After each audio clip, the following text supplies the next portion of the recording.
Hey people, it's Pinnacle. We are going to do a mods video, what mods I've done since the last time, but I'm going to also include the mods that I've had on there which are not stock OEM. Apologies, this is a voiceover because it was very windy out. So we've got the black screen with a little Pinnacle Moto logo at the top, and also the screws have been replaced. We have the internals of the headlights, which are retrofit labs. These are bi LEDs. The lights themselves and the lenses are still OEM, so still stock. You can use both of these lights together, so it gets rid of that single headlight on OCD problem I had, and it does pass the MOT without any problem. On the front wheel, we've got the Z1000sx decals, which I've put on there. Looks a lot better than the original ones I had on there, which were just dark green strips around the outside of the wheel. We have the engine crash bungs here. This did have a little drop set of traffic lights, so I had to redo that. But I have resprayed all of the bottom of these to gloss black, so it gets away from what the front ones are, which are a little bit more prone to stone chips. I've done that on the exhaust cover as well.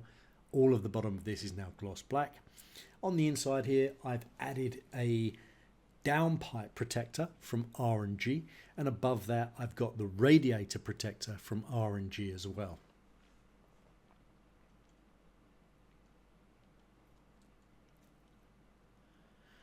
We also have some engine covers also from R&G, but I took the stickers off of those. This came in a set of two. I've got one for the other side, but we'll see that a little bit later on. With the exhaust, no change here, but I have debadged the exhaust. I didn't really like the red Scorpion logo. I know now it maybe looks like a little bit of a reject from eBay, like a cheap Chinese copy, but I still like it. These foot pegs changed.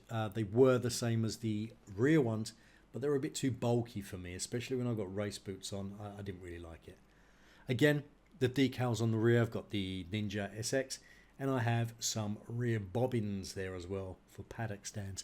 I also have the main bobbins, which go in the center of the wheel, but I much prefer using these ones. It's a lot easier when you're lifting the bike up and actually want to take the wheel off. On the top here, these are seat covers. Grizzly Adams is the guy on Facebook. If you want seat covers for your bike, I really highly recommend these. Easy to fit. They're not new seats, they go over your existing seats. A new tank pad. I went for a few of these and tried a few, but this is the one I decided I liked. I don't know why, but I just liked it. It blended in well. I started to get some scuffs on the side of the bike from my knees, so I've put some knee guards on here to prevent that from happening.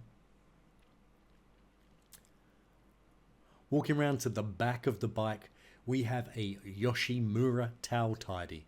Everything else on the rear of this is the same. I've got 3 of these planted all over the bike, trying to find the best position for GoPros and Insta360s. They will be removed once I find the right position. Again, on this side we have the crash bung. This has got the R&G sticker still on it. I think I'm going to take that off to match the other side.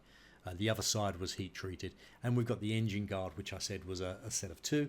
And I've also, as I mentioned earlier, painted the underside of those fairings. Coming up to the top, we have, first of all, on the front of the bike, we had to delete the wing mirrors, so we've got wing mirror covers there. They're the same as the ZX10R if you can't find them for a Z1000sx. Then we have bar end mirrors. I really prefer these over the normal stock wind mirrors. You can really see them a lot visibly, a lot better. The only problem we've got this one, it does slide down a little bit. I need to adjust it because otherwise it goes too far and I get cruise control. Don't really want that.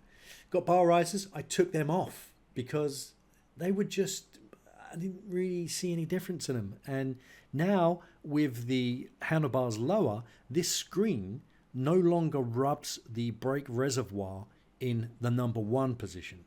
Number 2, number 3 positions are all fine with the bar risers, but number 1 position was a problem. EvoTech mount for your iPhone. This has got the dampener on there to stop camera shake. It also has a charger which comes into my USB port. This is a 12 volt USB port. I'll turn the ignition on in a minute. You can see it displays the wattage of your battery, or the voltage, sorry, the voltage of your battery. This one I might need to get replacement because it still works fine, but it's going a bit rusty. Oxford heated grips, no change there. Ninja cover for the brake reservoir, normal stuff there. Let's turn the ignition on. So you can see there, if I, there we go, slight angle, you can see the voltage shows there, and then I can plug accessories, whatever in now. So the LED side lights have been upgraded as well. These were usually like the orangey, you know, warm white color, I think they call it, but now it's a nice white color. And just with the engine attempted to be started or started, you can see the bi-directional headlights have come on, both together. And of course, you can still use high beam as well. It's completely separate. They're independent headlights. They work together. That's about it, guys. So thanks very much, and please give us a like and subscribe.